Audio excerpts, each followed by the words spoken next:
do apóstolo Paulo. Tomasse por base a vida do apóstolo Paulo. Mas antes de chegarmos a Paulo, na palavra do Senhor, durante a minha caminhada de leitura e a sua também, às vezes nós deparamos com Deus corrigindo rotas dos personagens da palavra de Deus, da Bíblia. O Senhor corrigiu as rotas do povo de Israel. Constantemente Deus dava uma direção quando o povo de Israel estava passando pelo deserto. Se você for buscar lá em Números capítulo 9, versículo de número 15 ao 23, você vai ver que sempre o Senhor, Ele está determinando um caminho para o povo seguir. Olha, quando a nuvem subia do tabernáculo, subia do acampamento, o povo andava. Quando ela parava, o povo ali se estabelecia. Às vezes durava meses, às vezes durava semanas, ou até mesmo dias. Quando a nuvem subia, o povo caminhava. E o Senhor foi guiando o povo pelo deserto. Eles foram constantemente sendo corrigidos nas suas rotas, na sua caminhada no deserto. E os desertos serviu para isso, para que o povo corrigisse os seus caminhos diante do Senhor. E por isso que nessa caminhada muitos pereceram. Depois temos o profeta Jonas. O Senhor envia Jonas para Nínive, para pregar aos ninivitas, mas o profeta foge para Tarsis. O Senhor então corrige a rota de Jonas, fazendo ele ser engolido por um grande peixe, e depois o recogita na praia de Nínive. O Senhor corrigiu essa rota de Jonas. E o Senhor faz isso conosco. Ele está sempre corrigindo as nossas rotas. E qual é o propósito dessas correções? Nos manter no caminho.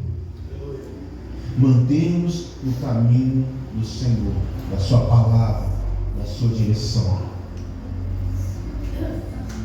E agora chegamos no apóstolo Paulo. E se você ainda não percebeu, se você ainda não teve a oportunidade de ler Paulo, pegue a sua Bíblia a partir de hoje e comece a ler as cartas de Paulo, as cartas paulinas. Mas antes de você começar a ler as cartas paulinas, comece a ler o livro de Atos, a partir do capítulo de número 9. Por que eu digo que é necessário que nós leiamos Paulo? Paulo era apóstolo de quem? Dos gentios. E quem eram os gentios? O povo que não era o povo de Deus, o povo judeu. E o próprio apóstolo Paulo se apresenta como apóstolo dos gentios. Então Paulo é o nosso apóstolo. É ele que nos dá uma direção de como seguir. E por que isso? Porque Paulo mudou várias vezes a sua rota. Paulo, ele passou a entender o verdadeiro significado do Evangelho de Cristo. Ele entendeu que ele precisava mudar a sua rota, o seu caminho. E o que era a rota e o caminho de Paulo? Era o judaísmo. Paulo era judeu, formado na escola de Gamaliel, melhor aluno da classe. Ninguém se comparava a Paulo no zelo pela palavra, no entendimento. e na leitura da Torá. Ele era o melhor de todos. E foi criado dessa forma. Ele foi doutrinado desta forma. E ele seguiu naquilo que ele acreditava. Ele seguiu naquilo que ele foi ensinado. Só que às vezes nós, como cristãos, precisamos corrigir as nossas rotas.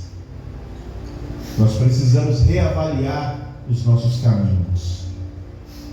Eu sei que hoje é um culto de libertação, mas é no culto de libertação que você se liberta de coisas que te fazem sair da presença de Deus. É num culto de libertação que você se liberta de pensamentos errados.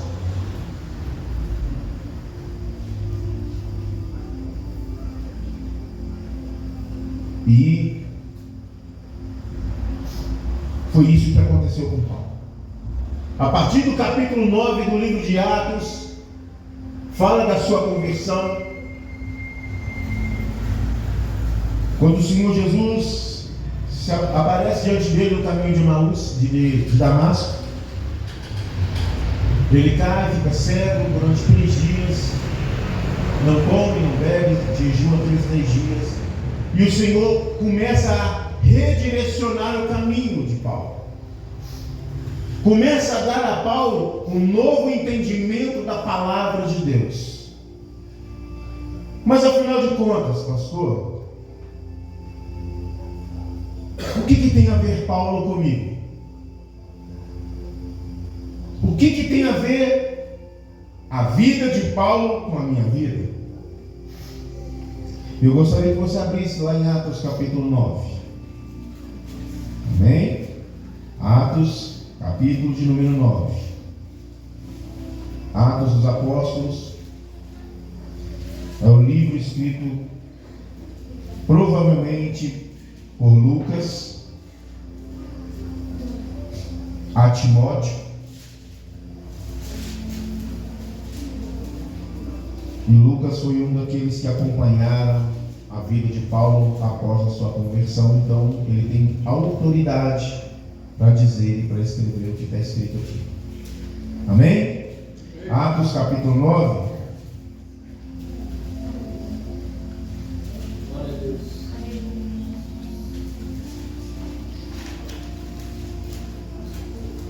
9:15. Amém? Atos capítulo 9, versículo de número 15.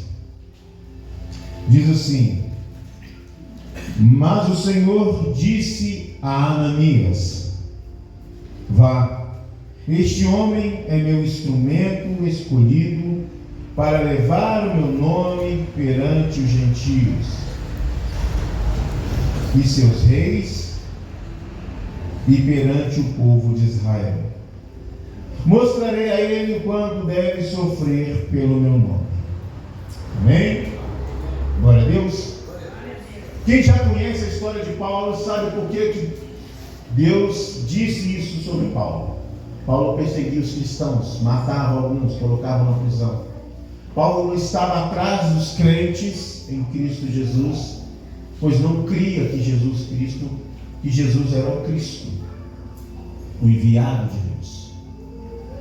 Então, na sua fé, no seu entendimento, naquilo que ele foi criado, naquilo que ele foi doutrinado, ele cria que Jesus não era o Messias prometido. Então ele perseguiu os discípulos de Jesus após a sua morte.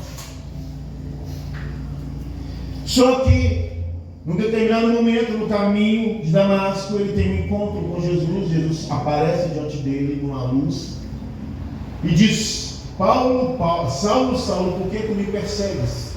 E ele diz: quem és tu, Senhor? E ele diz: eu sou Jesus a quem tu persegues. Então, Paulo começa a mudar a sua rota a partir daquele momento. E como eu disse, o que é que nós temos a ver com a vida de Paulo? quando a gente vivia uma vida onde não tínhamos um compromisso com Jesus ou com a sua palavra, quando nós vivíamos num caminho que a Bíblia não era importante, a religião não era importante, Jesus muito menos, nós vivíamos um caminho totalmente diferente do caminho que vivemos hoje. Tínhamos entendimento diferente do entendimento que nós temos hoje. Mas o que então aconteceu para que nós estivéssemos dentro desse local aqui hoje, ouvindo essa palavra? O mesmo que aconteceu com o apóstolo Paulo.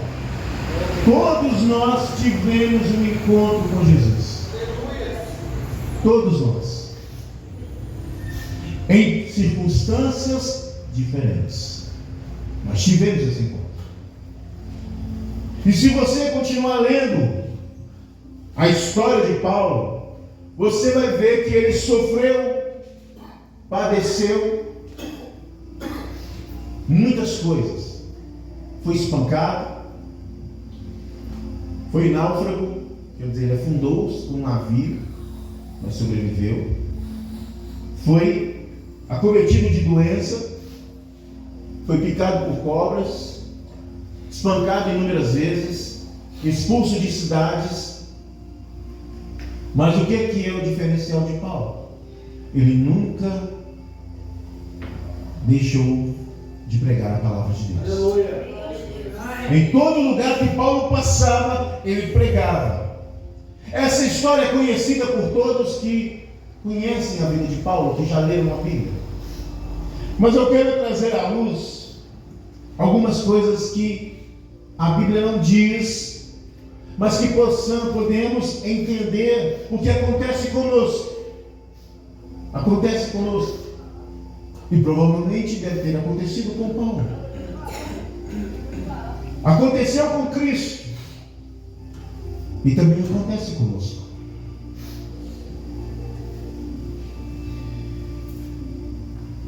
A gente, assim como o apóstolo Paulo, quando tivemos o encontro com Cristo, as nossas rotas foram constantemente mudadas, estão sendo constantemente mudadas.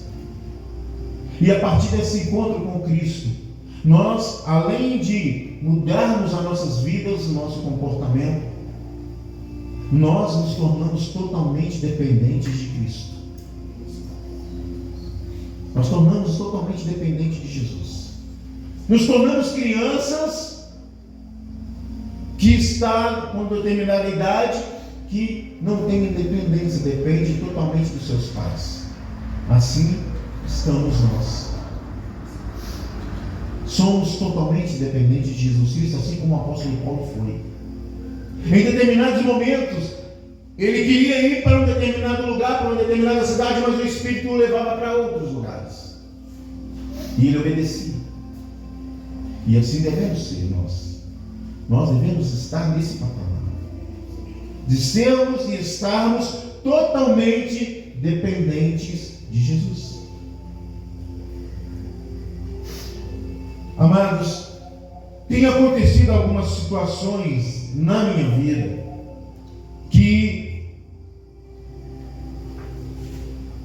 essa correção de rotas tem se tornado cada dia mais forte.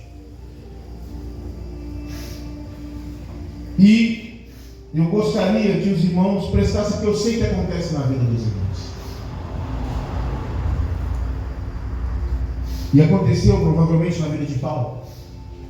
Vocês acham que foi fácil para a família de Paulo ver Paulo negar a sua fé? A fé judaica? O seu filho, aquele filho exemplar, aquele homem que era irrepreensível aos olhos do judaísmo, negar aquilo tudo que ele aprendeu durante toda a sua vida. Isso gerou consequências na vida de Paulo. E não, na maioria delas, não foram consequências boas. Imagina você numa família que tem todo o ensinamento, seus pais se dedicam a te dar o melhor estudo, a melhor casa, tudo de bom e do melhor. E como diz o próprio apóstolo Paulo, você deixou isso tudo aí, mas isso tudo para você se tornou nada. Você abriu mão disso tudo. Você abriu mão até mesmo daquilo que você aprendeu, para aprender de novo. O que aconteceu na vida de Paulo? Ele ressignificou toda a sua aprendizagem. O que é isso? Ele redefiniu tudo aquilo que ele tinha aprendido. E muitas das coisas que ele aprendeu, ele jogou fora. Muitas outras coisas, ele deu um novo entendimento. Ele não. Jesus deu um entendimento para ele. E assim acontece conosco. Às vezes temos verdades absolutas que não abrimos mão, mas Jesus vem, encontra conosco e tudo aquilo que a gente tinha certeza se torna incerto. Tudo aquilo que a gente acreditava cai por terra. E nós decepcionamos muita gente. Porque muitas das nossas famílias, dos nossos familiares, esperam-se em nós e têm uma esperança e um sonho depositado em nós. E a gente frustra os sonhos dos nossos pais, irmãos, amigos. E por que nós frustramos? Porque nós tornamos tudo isso nada por amor a Cristo. As consequências que virão sobre nós foram as mesmas que vieram sobre Paulo. Imagina os irmãos de Paulo se ele tivesse. Imagina os pais de Paulo como o tratavam. Muitas das vezes, pessoas da nossa própria casa não acreditam na nossa conversão. Não acreditam na nossa mudança. Embora nós nos esforcemos e demonstremos que o Senhor nos libertou e que ainda nós estamos passando por um processo de libertação, nem mesmo os nossos acreditam em nós. Quantas vezes aconteceu isso na sua casa, na sua família, com seus amigos, com parentes? Vocês costumavam andar, nós costumávamos andar de uma forma, e do nada mudamos a nossa forma de pensar, agir e de falar. E isso foi uma surpresa para aqueles que nos cercavam. E a partir de então nós ressignificamos, como diz a linguagem de hoje aí, nós reformatamos a nossa vida e nos tornamos uma nova criatura. E ao fazermos isso gera consequências muito ruins para aquelas pessoas que estão ao nosso redor. Por quê? Porque nós não andamos mais conforme eles andam, não falamos conforme eles falam, não vivemos conforme eles vivem, e nós temos prioridades que eles não têm. E por mais que isso seja visível, eles ainda nos olham, nos enxergam como aquele homem do passado, como aquela mulher do passado. Ele não enxerga a nova criatura que nos tornamos, mas sim a velha criatura. E nem a velha criatura eles enxergam, vamos corrigir. Eles não enxergam o que nós nos tornamos, eles enxergam apenas os pecados que cometemos no passado. Eles não enxergam você, nem como você era no passado, mas eles querem enxergar e eles só têm olhos para os pecados e os erros que vocês cometeram, que nós cometemos no passado. Verdade. Quantas vezes chegaram perto de você? Você? Crente? Não acredito. Só fogo de palha. Semana que vem está na gandaia de novo. É ou não é? É ou não é? Nem os da sua própria casa acreditam na sua mudança. Por mais que você faça força, se esforce para mostrar o seu comportamento, eles não acreditam. Por quê? Porque eles não olham para o seu pecado lá no passado.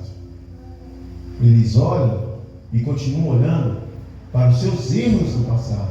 aquela briga que você teve, aquela discussão que você teve, aquela bebida, aquela embriaguez que você estava, que você vivia, na prostituição que você vivia, na promiscuidade que você vivia. Os olhos das pessoas estão olhando para o seu pecado, nem é para você mais, é para o seu erro. E é assim que muitos olhavam para Paulo. Paulo? O quê? O rapaz falava a Torá, ele era fluente, lia, interpretava, perseguia, tinha carta, escrevia, era um homem letrado, educado na lei de Moisés. Agora está dizendo que nada daquilo é verdade, ou então ressignificou, eu tenho uma nova interpretação, isso é heresia. Quantas vezes Paulo foi tomado por herege na cidade onde ele passava? Quantas vezes ele foi tratado como herege nas sinagogas onde ele passava? Mas foi porque ele teve um encontro com Cristo, coisa que muitas pessoas ainda não têm e ainda não tiveram.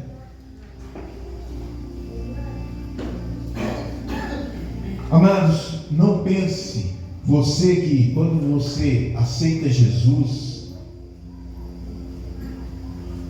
o inimigo fica feliz. Muito pelo contrário, ele fica irado. Por que muitas das vezes você pensa, poxa, depois que eu vim para a igreja as coisas só pioraram? É claro que vai piorar, porque o tentador vai tentar de todas as formas te fazer cair. É verdade. E se você está fazendo a vontade do diabo, ele não se preocupa com você, porque você já é dele. A palavra de Deus diz, se não me engano, no Evangelho de João, diz assim, ó, vós filhos de Satanás. Ele chama as pessoas de filhos de Satanás porque ele continua, porque quereis fazer ou satisfazer os desejos dele. Quando nós queremos fazer a vontade da nossa carne, nós nos tornamos filhos de Satanás. Mas quando nós desejamos fazer aquilo que o Espírito nos orienta a fazer, nós nos tornamos filhos de Deus.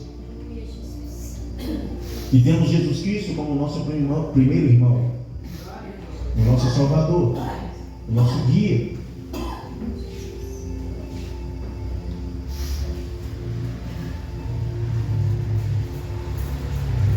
As pessoas olham sempre para o nosso passado, sempre para os nossos erros.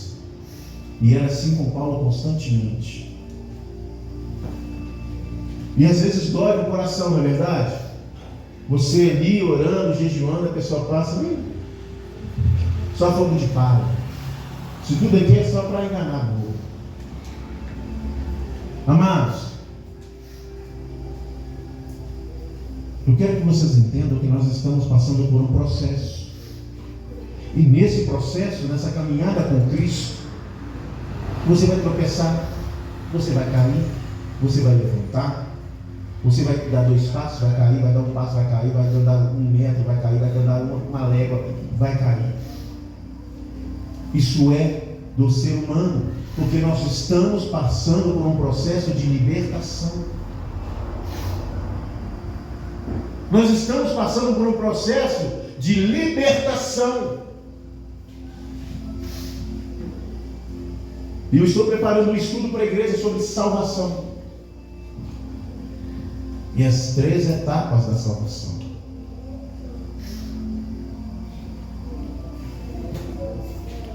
E é necessário que você entenda isso, para que você não viva uma vida buscando algo que só vai ser alcançado no dia que você estiver na glória. Mas nós temos que buscar aquilo que é de Deus, aquilo que é do céu, aquilo que é do alto.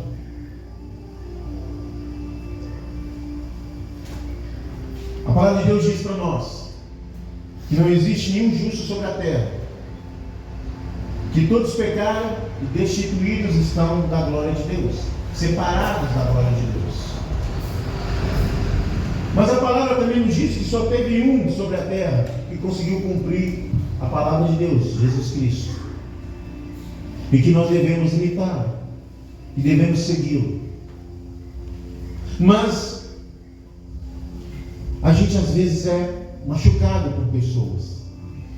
Nós somos atacados por pessoas. Pessoas levantam falso sobre nós. Pessoas falam mal da gente. Se sentem incomodados conosco. E por quê? Porque não acreditam em nós. Alguém já chegou para você e disse: eu não acredito em você não. Já chegou para você? Alguém já chegou? Quem já chegou, levanta a mão. Quem vai lá: não acredito em você não. Acho que isso para mim é só fogo de palha. Não é?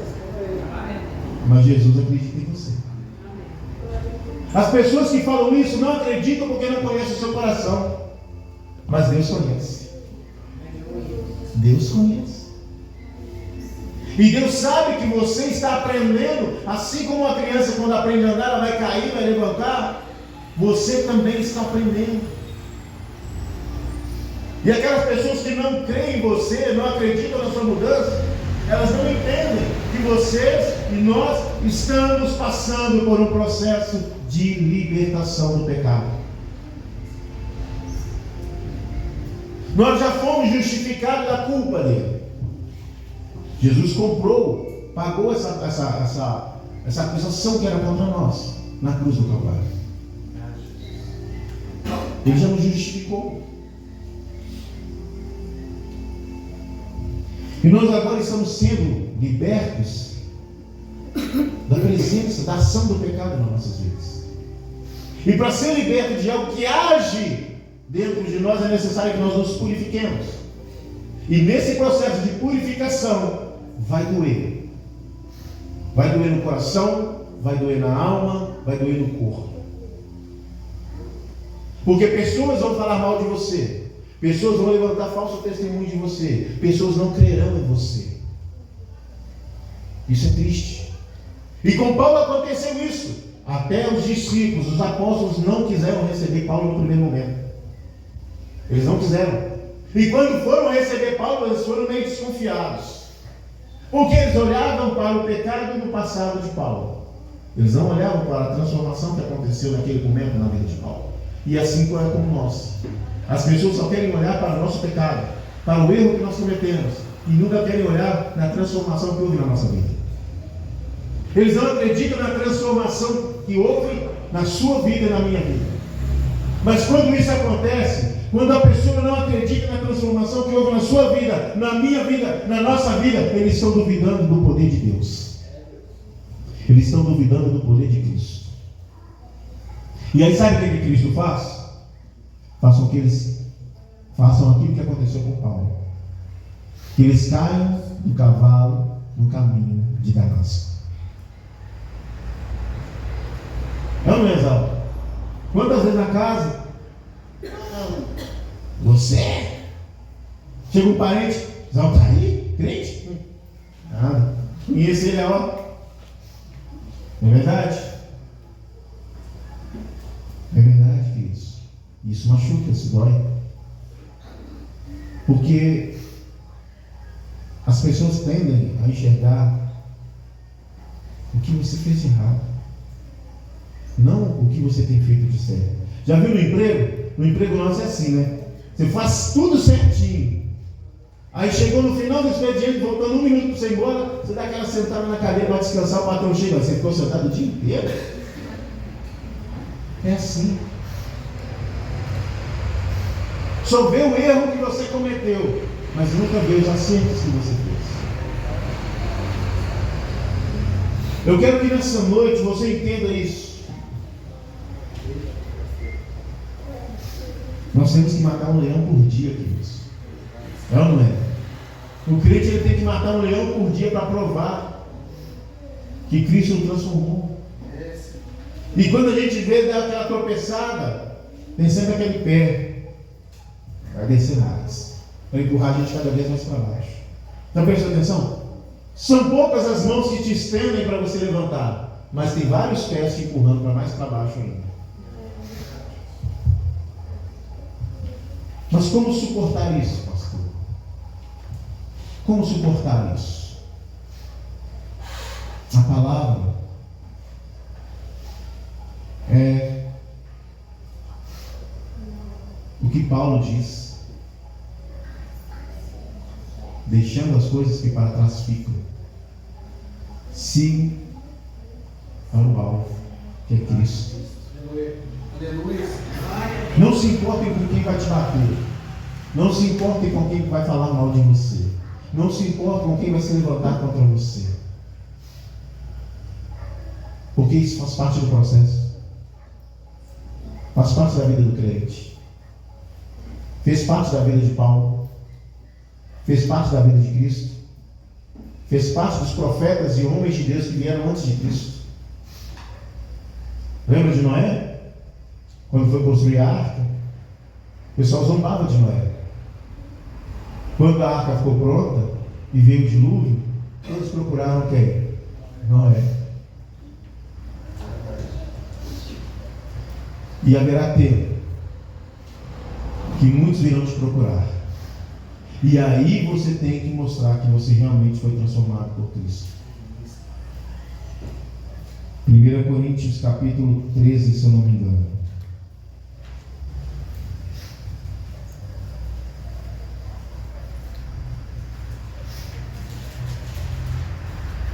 Abra comigo em 1 Coríntios capítulo 13. Como é que eu demonstro, pastor, que eu fui transformado? Como é que eu demonstro que eu fui regenerado? Como é que eu demonstro que Jesus está comigo e está agindo na minha vida? 1 Coríntios capítulo 13.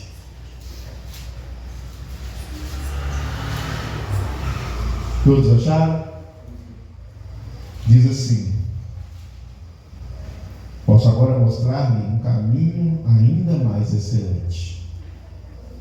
Ainda que eu fale as línguas dos homens e dos anjos, se não tiver amor, serei como um sino que ressoa ou como um prato que retina.